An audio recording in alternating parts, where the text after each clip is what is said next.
presentation. No worries. Let's go.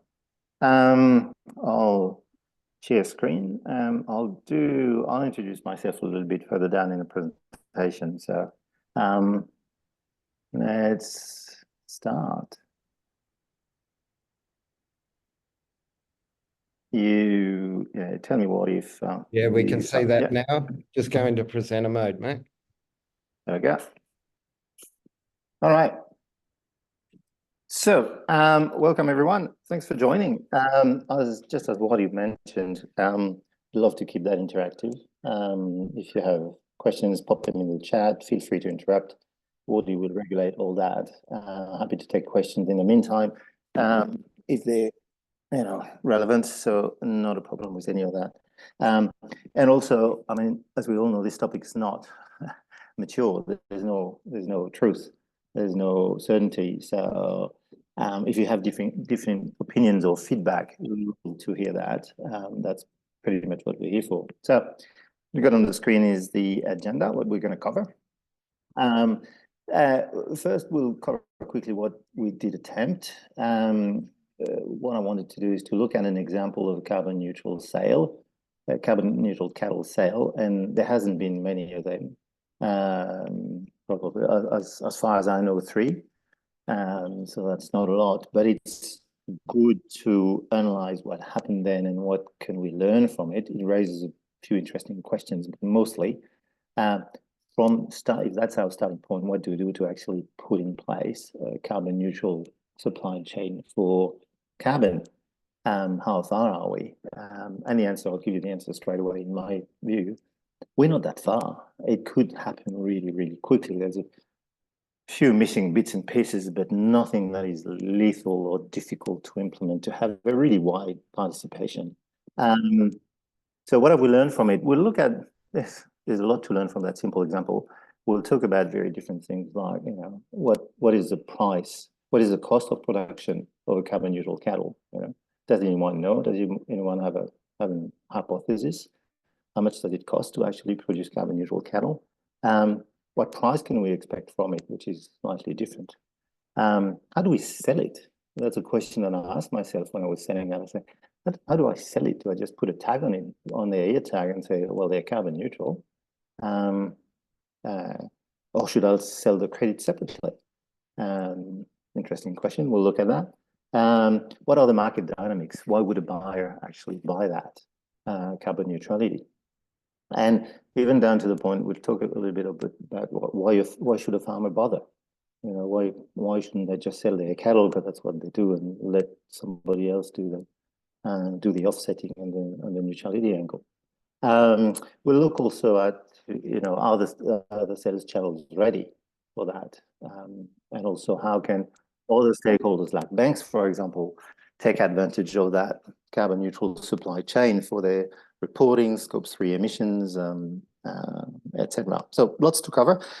I'm sure that a lot of you may know very well some of it, but I think it's interesting to put it in perspective into one single go. How does that all work together? And most importantly, again, what do we have to put in place to make it happen?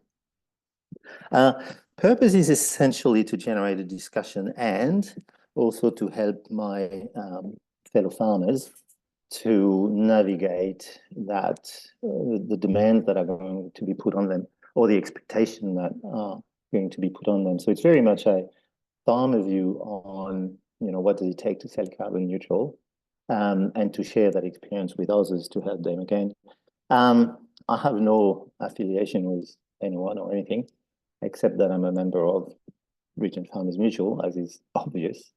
And what I'm doing today is pretty much keeping in with the spirit of the mutual, which is a bunch of like-minded farmers trying to do the right thing by the environment and helping each other. So that's what we're going to do today. And again, keep it interactive. Interrupt me. Put a question in the chat. Nudge Wardy to interrupt us, and we'll go from there. Cool. Now, context. We run this beautiful farm, Zebra Plains. As you can see, it's a very forested. There are trees as far as the eye can see, but there are actually a few paddocks in there. So this is our context. We're small, especially on a Queensland scale. We have 750 hectares, and we run a pure cattle breeding operation. Small, but sufficiently representative of pretty much any commercial operations, just large enough to be commercial. We have two ACU scheme projects running on the property, one soil carbon and one avoided clearing. It's how we generate our own credits. We have also a land restoration fund project to improve to restore some aspects of the place. It looks beautiful like that, but there are a couple of corners that need a bit of improvement. And we also have a koala accounting for nature certified koala habitat account on the place with a pretty good biocondition score for it, which we're of course trying to improve as well. So all that to say that we've invested quite a bit in sustainability over the years. And one of the reasons to try to sell carbon neutral cattle is to get some reward or recognition and also recovering our cost for investing all that in sustainability. In addition to helping the planet. So down to brass tacks, this is our emission intensity. You'll recognize on the left the Ruminati pie charts, but we use basically SBGAF, and then we upload into, just for fun, upload into different calculators to see how they treat that. Our net emission intensity this year is, last financial year, just passed, is 12.9 kilos of CO2e per live weight kilo. We've had a really bad year. The reason is because we sort of replacing some part of the breeding herd. So we've had, young heifers coming up that we've carried without them being productive. We usually hover around the 11.5, depending on the years. So that's a bad year for us, but there's good reason for it. Our net emission intensity is minus 2.6. So we sequestering net even after our cattle emissions. Now, I hope the chat is running hot with question. How the hell did you measure that? We'll come to that. That's probably one of the things that are not obvious to measure. Our scope 2 emission is a big fat 0%. We're completely off-grid solar. So 0% of electricity emission, yes. And our scope 3 altogether is about 1.5%. So we're very low input farm, and that's by design, of course, applying all the best practices to reduce our input. Water usage is 0. We're not using any water other than the one that falls from the sky, for example. Now, in what remains after in scope 1, fuel is 1%, and other bits and pieces make up the numbers to 100, but our cattle-related emission is 97%, which means that, yes, we're pushing it, but it's not dissimilar for any cattle farm. What matters is your cattle-related emissions, right? And that's what you have to work on, as everybody knows very well. The point, though, is that when we talk about how do you reduce and what do you measure, I've stopped long ago to worry about, finessing whether my fuel estimates are right or not, because if I miss them by 10%, guess what? It's 0.1% of my emissions, so it doesn't matter, right? I forgot to mention, I'm also a climate active assessor, registered consultant. So just for fun, I did a full climate active assessment on my property, and the result was 1.2% difference with what comes out of SBGAF, right? And 97% of that is cattle. So for any cattle farmer, it's cattle, and that's what drives your emissions. As everybody knows, but it's good to have the figures. Righto. So now, let's have a look live at what happened at the sale. So we had 2 pens of 15 steers, carbon neutral, at a local sales yard, and this is how is what happened. So at the beginning, we were very excited. That's what happened. Yes. So yes, was a really good start, very exciting. For once, after years, I forgot to mention that we started that journey in 2017, 16. So that was 8 years of effort to get there. We're very, very excited. Now, this is what happened after this announcement. Now these 2 pens are carbon neutral. Yes. What does that mean? Carbon neutral. No. Sure. Now, the owner declared these cattle as carbon neutral, so we announced it. I don't know, the man's probably here. You own these stairs? Oh, spoke to someone on the phone. I thought he'd be here. Right, gentlemen, those stairs there. Carbon neutral stairs declared. I've done my bit, old mate, if you're here. I don't know. Right, gentlemen. What's that? No, they don't fart. So anyway, you can't say that it was a completely successful sale on the carbon neutral angle. No, we got a really good price. We almost topped the sale for that steer category, which proves that you can have really sustainable production and really good economic production as well. But that, by any means, that wasn't a very successful sale. I love the comment. What does that mean? Oh, yeah, okay, good. So let's. Oh, sorry. Yep. So lots of questions and very fundamental questions behind that. How much of a premium was I expecting? We'll look at that when we look at the cost. But what was I expecting to happen? Also, should I have bundled the sale? What did people in the audience put any value when they were bidding on the fact that it was carbon neutral, or didn't they simply? After watching that, do I have any hope left that I will ever sell any carbon neutral cattle? And therefore, should I bother offsetting at all, or just use my credit somewhere else? Is it my business to offset and give that carbon neutral cattle to the supply chain? More fundamentally, how did I measure my intensity to support my claim, and who verified it? Right? So pretty fundamental questions, but again, the most important one is, righto, that didn't work.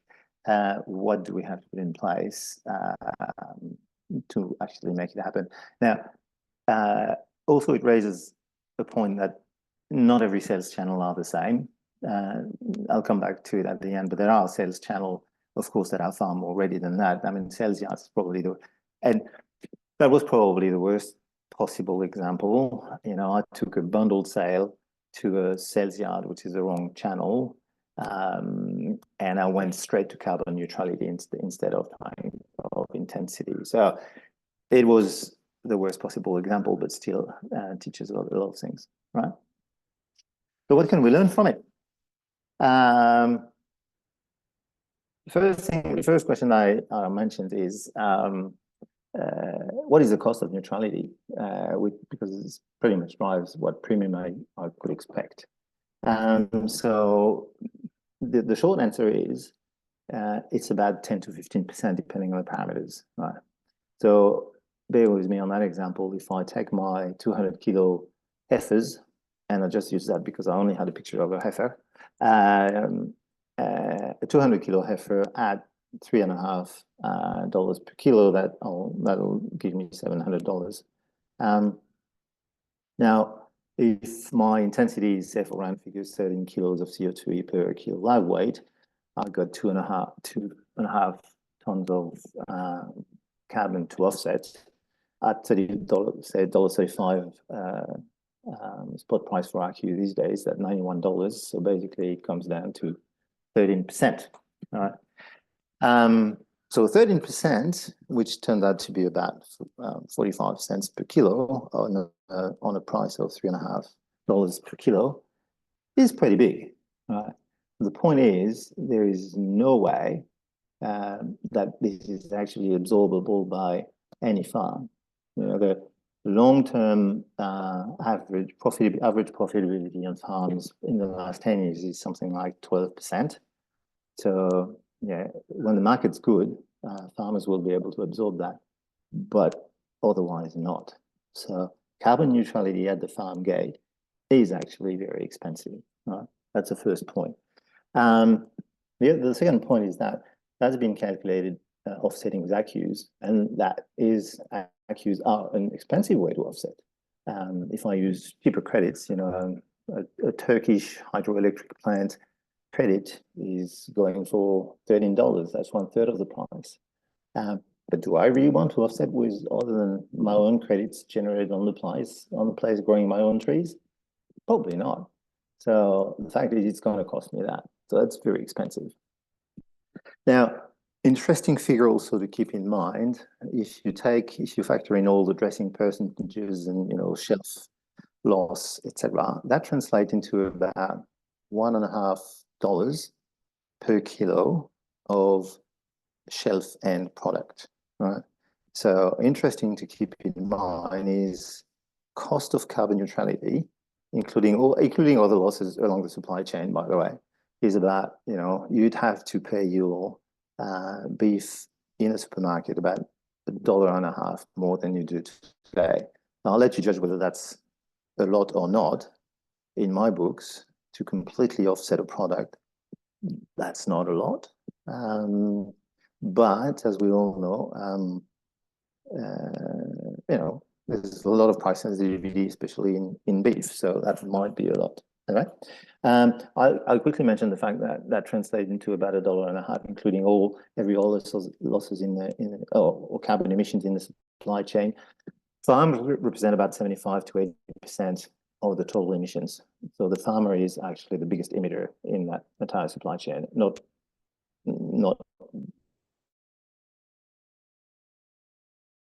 not 100% of it, but it's about 75. Well, right? So, too expensive for farms to bear. There will have to be some cost sharing. It can be lower if you use different credits. I don't really want to. And it translates into the consumer paying a premium of $1.50 per kilo. Now, good question, and I'd love to have opinions on that. Should I have bundled the sale? Because if you have a bundled sale, of course, you hide the credentials behind the product, and you don't make them evident. But by the same token, it's a lot easier to buy. So I don't know what you think, but I don't think we should bundle the sale. And that has very important consequences on how we structure the supply chain to actually not take bundles, but take different credits on a different stream of the supply chain. So my view is that, especially in a nascent market, bundling hides the value of the credential because it doesn't have to be explicitly paid for. So people will tend to just ignore it and judge the cattle for what it is and not pay the premium, especially in a nascent market, as I said, but also especially for a channel like Sales Yard, where it's too quick and you just go bam, bam, bam, bam, bam, and people will not factor in mentally that, oh shit, I've got to pay 45 cents more for that animal, right? Especially it's a fair amount more to pay. It complicates the buying for a lot of channels. If you are familiar with cattle price grids for over-the-hook channel, it's a big matrix, which is usually already complicated. If you have to factor in the carbon neutrality, that certainly turns into a 3-dimensional matrix, which is pretty hard to print on paper. So pretty complicated as well. It makes gradual adoption harder because you have next to each other, you have a pen which sells for 45 cents more and the other one not. And you can't easily compare with producers who haven't adopted a credential sale. So my view is that for a long time at least, it'll have to be a double sale. The credential will have to be a separate transaction, right? Which means a lot for the way we're going to organize the supply chain to actually take those credentials and pay for them separately, right? The other question, which is interesting and raised by someone in the video, is what the hell is carbon neutral? So,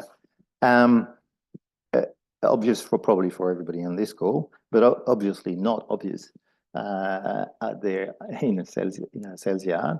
is what is carbon neutral. So emissions produced balanced with carbon stored at the farm, and therefore you're completely carbon neutral. No. Now the question, of course, is how do you measure that, and how do you actually prove it? So the emission side, we can measure. I've put an orange tick on there because, as we'll see, herd data is not obviously available immediately, right? It's in theory simple. In practice, it's a little bit of a headache, as every farmer on the call will know. Land use change also, interestingly, is not captured by most calculators. And that, the point is, it's a big difference with a industry-wide target like CN30, for example. CN30 takes land use change into account, right? So whether you count at an individual producer level or it's definitely not accepted. So emissions, roughly, emissions, you can do it, all right? Insets, nah. SBGAF has a section for insets. It's not widely accepted. It's not super accurate. Not that it's difficult to do, but it hasn't been a focus of SBGAF, I'm sure. So insets can't do it. So straight away, you can't really accurately measure well, you can, but not easily measure the balance because you can't measure the insets. So the way people do it usually is to use what I call offset transit, which is instead of measuring your insets, you put in place a carbon farming project and go to offset, measure the offsets, very easy to measure, and therefore you have your carbon balance. Now, there's a lot of insets that cannot be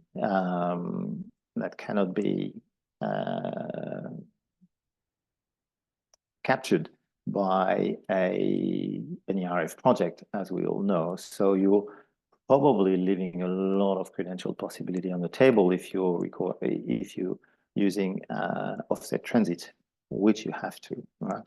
Just quick mention of biodiversity. I don't include it well, it's not a part of carbon neutrality, even though it's extremely important, and having low inputs and all the other credentials attached to it are not part of the definition of carbon neutrality. Not that they're not important, they actually contribute to it and they go hand in hand, as we all know. You're trying to improve the sustainability of your farm. You can't just do carbon neutral. You have to look at the whole picture, but they're not strictly part of the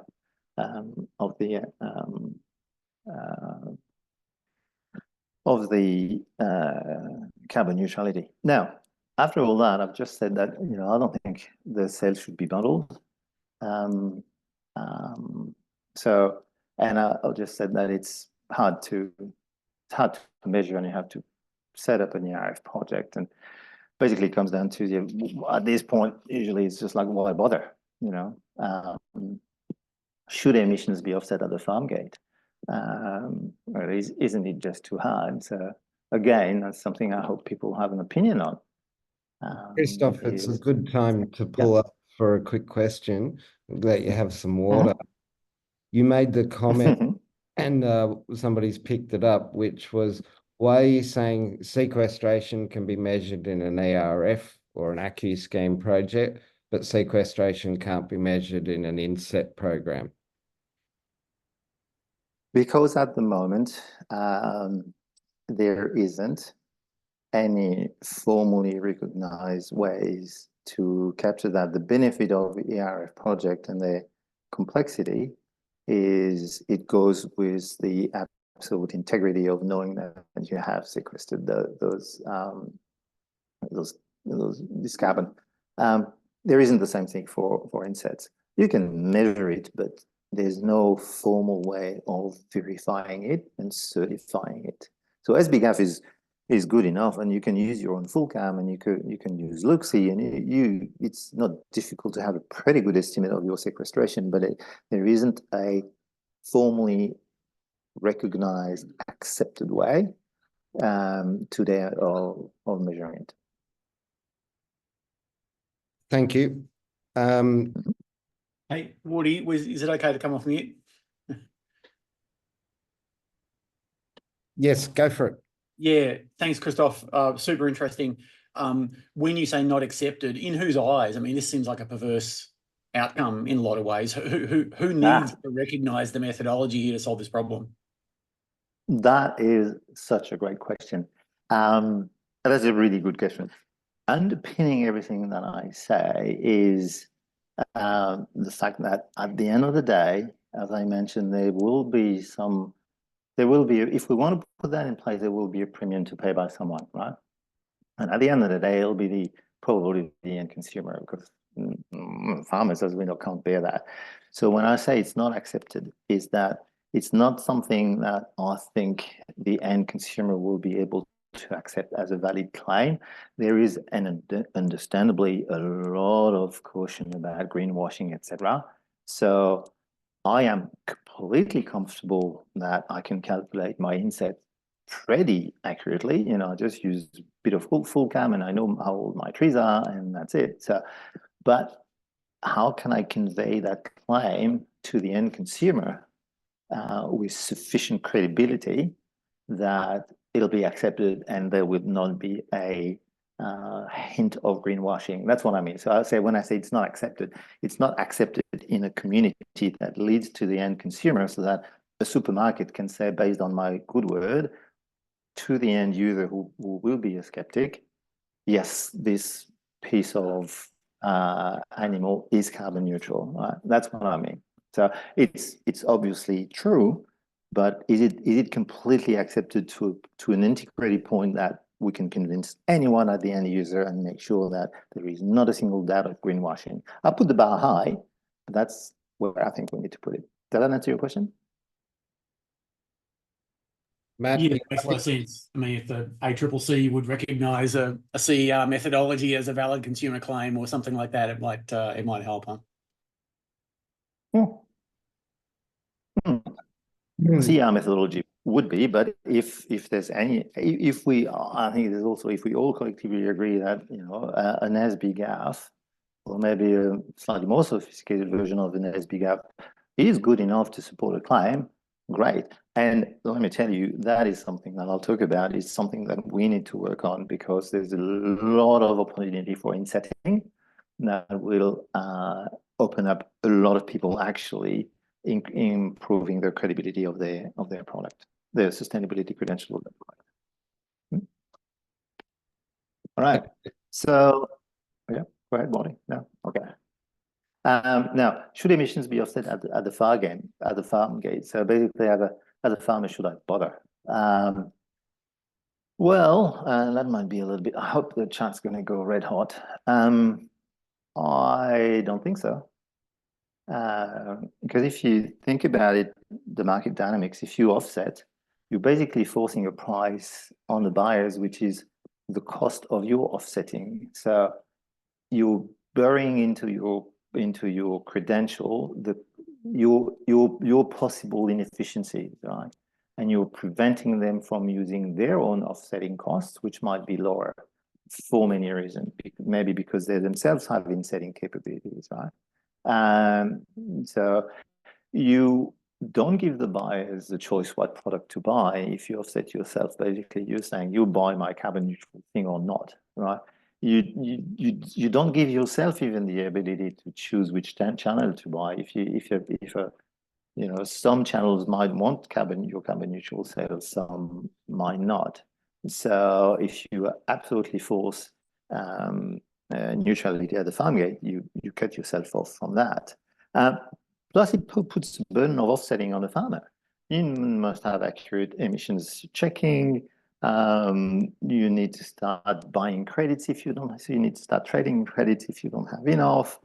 Are you the best place? Do you have the right information? Do you know how to do that? No. So it just puts another thing to do on the farmer that they're absolutely not the best place to be. And again, I'm not saying that you shouldn't, but I don't think it's a way to go for everybody. Some people will do it. I did it. I know a few other people. I had a chat. Molly had a chat with Robert this morning. It was lovely. I know a few other people who did it, and they're very happy to do it and do it very well. But it's not everybody's cup of tea. Also, it's not suitable for a stage calculation of emissions, i.e., it's all or nothing. if you want to certify your stuff carbon neutral, you've got to go to climate active, it's costly, it's complex, etc. etc. And at the end of the day, anybody can offset. So why don't we let the farmers do what they do best, which is lower the intensity of their product and reduce the environmental impact for everybody else, right? The point is not to offset, the point is to reduce the emissions at the end of the day. And that's what a farmer is best placed to do. And anyway, it'll come back as a measure of intensity, right? I'm not saying that farmers should not worry about their intensity, quite the opposite. They absolutely should worry every day about it. But that's what they should worry about it, and not the complexity of offsetting. Why do I say that it'll come back to an intensity measure? Because banks will want your intensity to offset their scope 3. Buyers will naturally select producers that have the lowest intensity because it's in their interest, because it lowers their cost.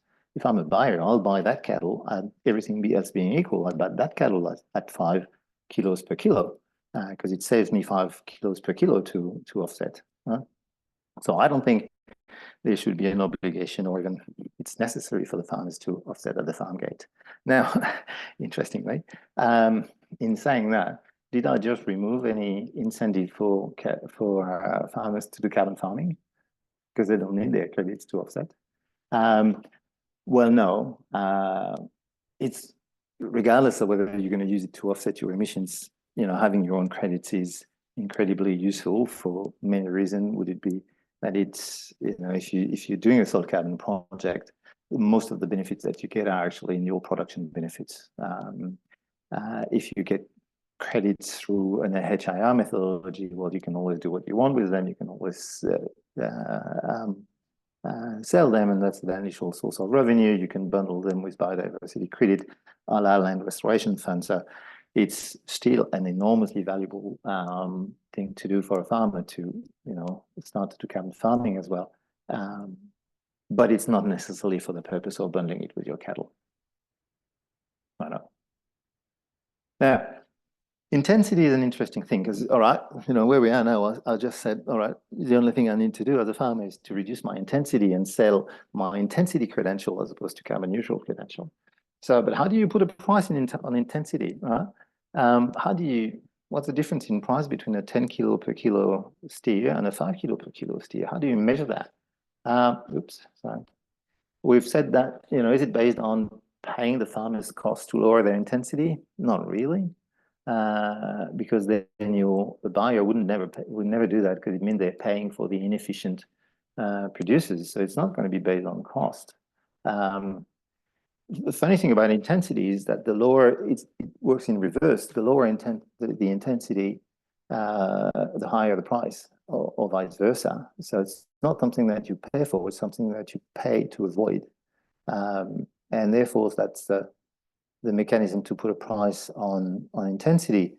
If you think about a buyer, they'd say, I'm paying a farmer for a low intensity because they're saving me the cost of offsetting that. So it starts with a reference, and you say, well, if I was to offset an average steer, and I buy one at 5 kilo per kilo instead of a 10 per kilo, I just saved 5 kilo per kilo of offsetting. And that's the price that a logical buyer would be prepared to pay, right? So if you think about that, then you need a reference. What would I buy that cattle has avoided me? And I say if you take the national average, that gives you a good reference point. So if you say, Christophe steers at 12.9 have avoided me 0.2 kilo per kilo of offsetting. Oh, I know exactly what I have to pay because that's the cost that I've saved. So in that example, if the buyer of my cattle has done that, they would have come back to me and say, hey, you know what? I'm paying your intensity at an additional cent per kilo, because that's what 0.2 kilo per kilo is worth. Which might not seem like a lot, but again, I said that my intensity this year is far from good. If I bring it back to what is normally what I have, 12, or I'm usually lower than that, that would bring me another 4 cents per kilo. And guess what? If I get 4 cents per kilo or more out of sales, I'm happy, right? So that's how you put a price on intensity. Not difficult. The buyer just have to figure out what is the difference between what they would source normally, and I suggest we all use the national average, 13.1 kilo per kilo live weight, to put a price on intensity. Right, now, we're going to put a price on it. We can sell it. How do we measure it? Coming back to what I said in the beginning, calculating it is not that easy. It comes back to herd data. In my case, it drives 97% of my emissions. And herd data is not that obvious. So, sorry, just before I go into that, to calculate intensity, you of course have to calculate emissions and productions because it's one divided by the other. And we're going to look at, whether 3 characteristics of the measure, which would be: is it complete, is it accurate, is it credible, and is it consistent? If we can make the measure that, then we've got a good measure that again is capable of supporting an end user claim. So emissions herd data, can it be complete and accurate? Not that easy to get. Every farmer will know that it's not necessarily very easy to get even your herd numbers by class. It's not easy to get. If you take an SBGAF calculator, for example, you need your cattle number by class, you need their weight, their live weight on average per season, and the weight gain. Even if you start with just the numbers, it's not necessarily easy to get, right? So that's why I put it in orange. Feasible, but not as easy as it seems. Now, the very important point is, and that's the beauty of an intensity measure, is that doesn't have to be complete. You don't have to have your numbers, your weight gain complete for it to be a valid measure. And that's because what we're measuring is not so much your absolute intensity, it's the variation to the average, which would have been used to calculate a claim if it wasn't your cattle. So the only thing you have to do, if you leave your calculator alone, it'll come up with an average intensity, right? And therefore you're just claiming your average, which is good enough for an end user claim. It's just to say we've bought average cattle. Now, if you put something in and you just put your numbers, but you leave your weight and your weight gain as averages, that's a very valid claim because you say, I don't know, I'm assuming that I'm average.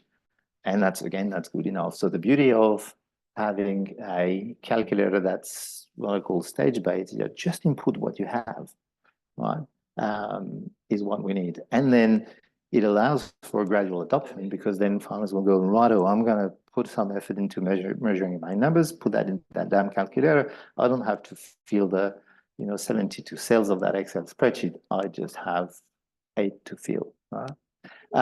Now, emissions are difficult as well from a credibility perspective because there's very limited verifiability of it. If you think your fuel, for example, you can find that in your fuel tax credit tax report for the ATO. You have invoices, etc. Herd data, it's only you. No one is going to verify it. You have the opening and closing stock value in your ATO report, but that's just the value of it. If you use a herd management package, that's entirely different because that's verifiable. You have the history of it, and that improves your verifiability. But not everybody uses it, and calculators don't necessarily take the output of those herd management packages to calculate directly your intensity. Consistency. It's not obvious either to have consistency in your measures. Just for the herd numbers, do you use entry number, exit numbers, average numbers? Do you use average presence? I use average presence, which means that, for example, if I keep an animal for 1 month of the year and I sell it, that animal actually counts for only 1/12 because it's been present for 1/12, which requires me to have a very accurate measurement of where animal comes and goes of my property, which I have. And that's the most accurate way of measuring herd numbers. Now, what we need to, not everybody has to use that, but we need some business rules in the calculators more precise than the existing one, is to say, all right, this is how you measure numbers. You have 3 ways, and that'll give you 3 types of quality. First one is you use your entry numbers. Second one is you average numbers. Third one is you use your average presence, and this is how you calculate average presence. So consistency is achievable. Completeness, accuracy, and credibility are a little bit more difficult on the emission side. On the production side, seems easy again, but not that much when you go down to the consistency. The good thing about production is that it is actually, by definition, third-party verifiable, because it's usually the buyers that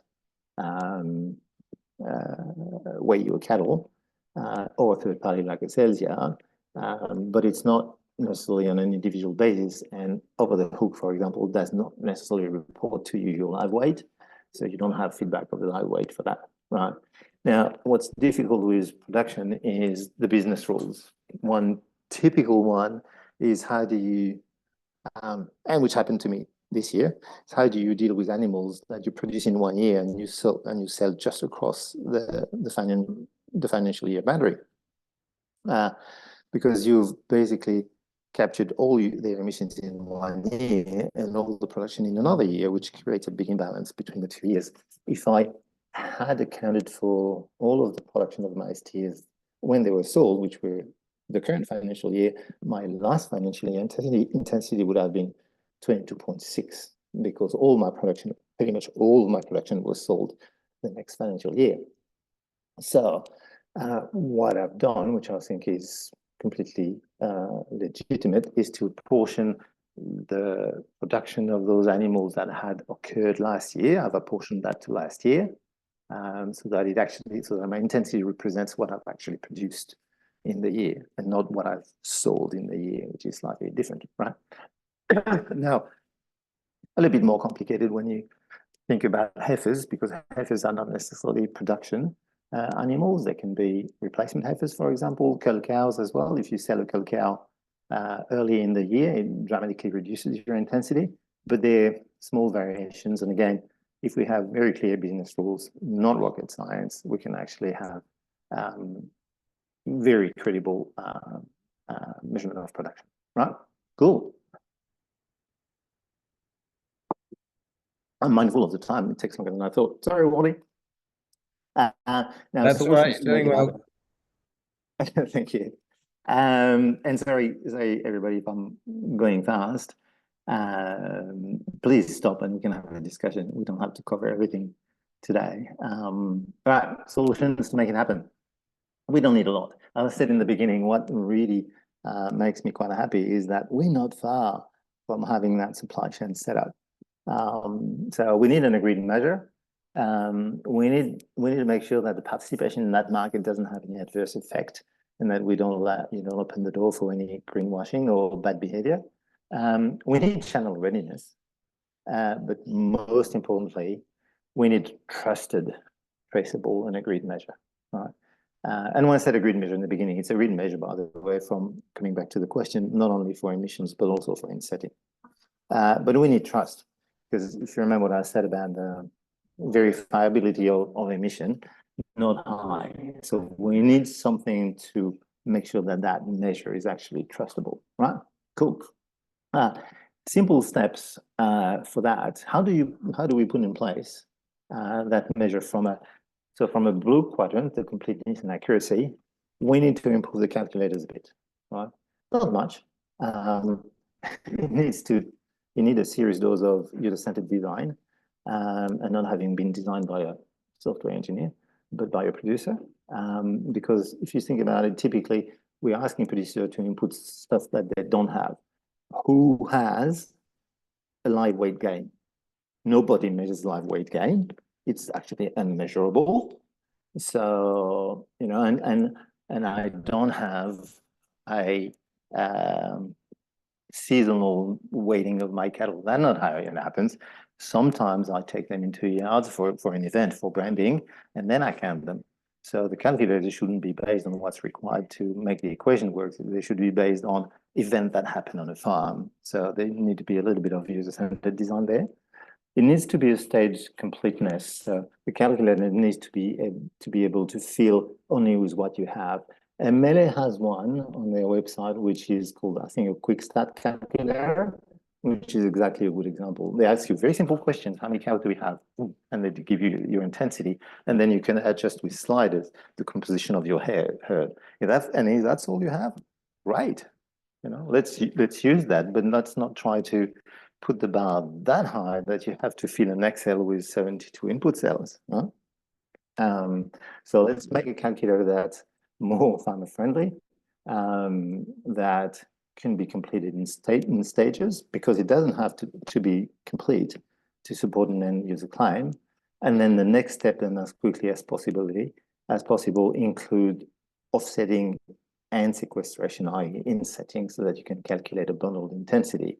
SBGAF's almost there, but not quite, right? Consistency, we've talked about it. Business rules, you know, the boundaries of the emission spectrum and the calculation methodology, the equations are the same with pretty much every currently accepted calculator. So let's not change that. Just publish the business rules that, you know, to solve the current problem, like, you know, headcount, sales across the financial year. How do you deal with cows and da-da-da-da-da-da? Easy. Now, the less easy bit. We need a simple and trusted verification mechanism. And when I say simple, well, it has to be simple, not a third-party audit type thing. Thank you. Business rules will give producers the confidence of what to do and will reduce the risk of errors. Everybody can make errors, but still we need something one step beyond that will give producers the confidence. That will give the buyers more trust into that claim. Right? Market participation, by definition, if the market average is 13.1, you've got 50% of people who are below that. Those ones, if we give them an easy calculator and, you know, work on the sales channels a bit, they can immediately start supplying a carbon neutral market. So we've got 50% of the producers that are ready now. The other one will, of course, not participate into a carbon neutral market because their intensity is above average and therefore they will get no reward for it. But they have a visible incentive to work on that because they'll see the other half starting to get rewards for their efforts. Right? Channel readiness, very important. And again, we're not that far, not quite there yet, but not that far. Paddock sales and supply deals already working now, obviously. Coles is buying directly from suppliers for their Coles Finest carbon neutral product on the shelf. So that works, and it's an easy channel because you have a direct relationship with the buyer. You can make a deal around your intensity, and that's quite easy. Over the hook, not too difficult either. You know, you just have to publish intensity rates.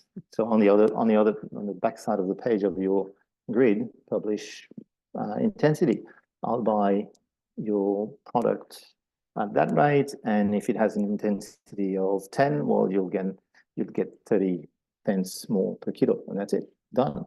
And therefore, that claim can start flowing through the chain. And for both the buyers and for the producers, it'll start getting that market going and getting a a wider catchment for the product. Sales yards, a bit more difficult. It'll depend on the buyers, but it can be offered as a separate product after the sale, for example. So we can make sales yards work as well. Now, the hard bit, the trusted certificates. There's a few attributes that it needs to have. When I say it needs to have all the bells and whistles, it needs to be traceable, it needs to be verifiable, it needs to be cancelable, it needs to be yada, yada, yada, all the technical bits. It needs to be based on consistent calculators, simple, and built with the farmers in mind. I mentioned that. It needs to be trusted without being onerous. It will never work if you have to engage a third-party specialized auditor and pay 10 grand to verify your emissions and make that trusted, it'll never work. It needs to include optional sequestration offsetting, so that if you decide to offset your emissions completely, and you can tag that into your certificates to say, you know, my intensity is 10, but I've just offsetted it, so it's actually 0. Boom. Right? And it needs to include also a grading of the claim to say, well, you know, my calculator had just the numbers filled in. So yes, it's good, but it's largely based on average, as opposed to a calculator that had been filled to the nth degree, and by definition has a greater accuracy. Right? And please, whomever's putting that in place, it needs to be standardized. One that is accepted by everybody. I do not want to have one form to fill for every single buyer that I talk to. Actually, I won't. It's too hard. So it has to be completely standard on one that can be used by everybody. Thank you for whomever's doing that. Well, actually, I know who's doing that, Wally. And that leads me to the last bit, is that trusted traceability is almost ready. RFM is working on a platform that would actually produce that. And that is an example on the screen of one such certificate produced. It's actually, am I right, Wadi, in saying that it's an actual, well, it's an example because Luke does not have any cattle. But a very similar one can be produced in Victoria for any farm.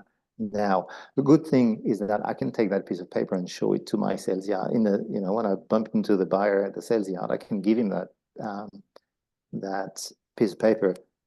But of course, it has also the bells and whistles. Can be transmitted with a blockchain token thing by email and be ingested into a more sophisticated system if need be. So bottom line, and then I'll just open the floor for questions. We need to establish a supply chain, credential supply chain that can sail, and pretty quickly, because we'll have no alternatives. Status quo is not an option. The farms cannot bear. We can't ask the farmers to just produce carbon neutral and that's it. And it actually, it's not very complicated to do. We need some end user marketing to just make sure that the end users understand the value of it. We need very simple industry agreed business rules and slightly improved calculators. Not difficult. We need trusted traceability. We're almost there. And we need to push farmers' readiness, the 50% of the market. If we give them an easy calculator to fill, they'll be there if they can be rewarded for those efforts. So not difficult. We're not that far. I hope that was useful. Any questions? I did it. 5 minutes to spare. Thank you, Christophe. Thanks, Christophe. I'm going to ask you to stop sharing, and we'll open the floor to questions. And I already see a hand up, Guy. Thanks, Wardy. Thank you, Christophe. It's pretty fascinating talk, and I love that you've started with experience and knowledge, and then proposed a solution, which is really good. Just want to pick up. Well, firstly, I just want to answer one of your questions earlier. You said, is it worth farmers attempting this? The answer is no. So you've answered that as well. So I'll put my bit in. Secondly, you were talking about the way of calculating intensity, which needs to be calculated by an event occurring on the farm as opposed to the calculatable or measurable data, which makes a lot of sense. And then as you move forward, you then move into a series of mechanisms around which that can all be calculated. If we go back to that very simple proposal of events, i.e. the way that you graze, the way that you operate, reduction of fertilizers and so forth, is that not still exactly the same issue, or faces the same issue, which needs to be verified externally? And how do we go about doing that? So whether you're verifying data, measurable data, or verifying activities and ways of acting, what's the difference there? Totally. No, completely agree. It doesn't change the difficulty of verification. What it does is that it will do two things. It'll increase participation because it's a lot easier to fill, and it will also reduce the risk of errors into filling things. If you fill in the things that you normally capture, they by definition would be more accurate than if you're trying to scratch your head how to calculate a live weight gain based on averages and things like that. So you're dead right. It will not change the need for verifiability, but it'll make it a lot easier for farmers to do it, and it'll reduce the risk of errors.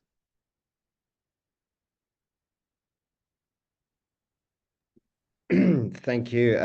Alex P, I'm not sure I know who you are, but your question is, are carbon offsets for cattle purchased and created via the property's carbon absorption, i.e. soil carbon and timber? So Alex, we might need you to articulate a bit better the question, or because I'm not sure what you're meaning.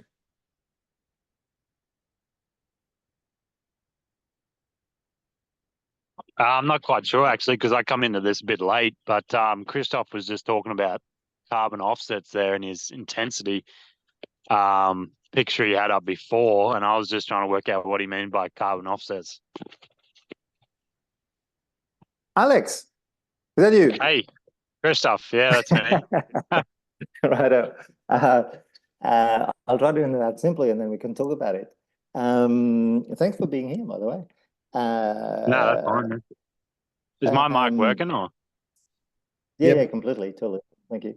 Alex is a farmer not far from here. So he's very, the right audience. What I meant is that if you have, in your case, for example, you well know that you don't have an ERF project, a complicated project like we have at Zebra Plains to measure your absorption, but Yep. you do have, and we know that you do have a lot of trees that are growing that are absorbing that. So what I was just saying is, instead of you trying to set up a ERF project to measure your absorption and generate credits from it, you should be able to measure it directly and take that off your cattle emissions straight at the source to say, well, basically my cattle's emitting this, I know my trees are sequestering this, boom. So I neutralize directly with having to have the complexity of setting a project.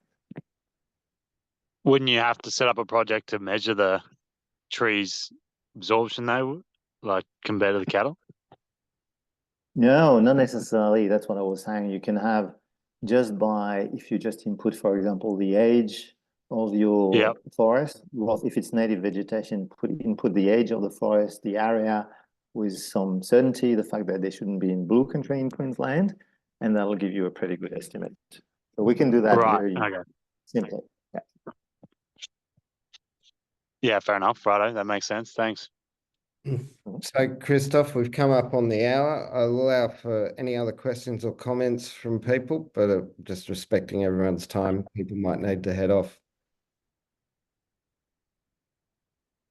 And by the way, anyone, if you have further questions, more than happy, delighted to have emails or further interaction and feedback as much as you possibly can. Wonderful. All right. Thank you, everybody, for your participation. And thank you again, Christophe, for your generosity in sharing some hard-earned lessons with everybody. And for those that need the PowerPoint and the video, I will be distributing it to the mailing list of everybody who registered later this afternoon. Thank you very much for coming.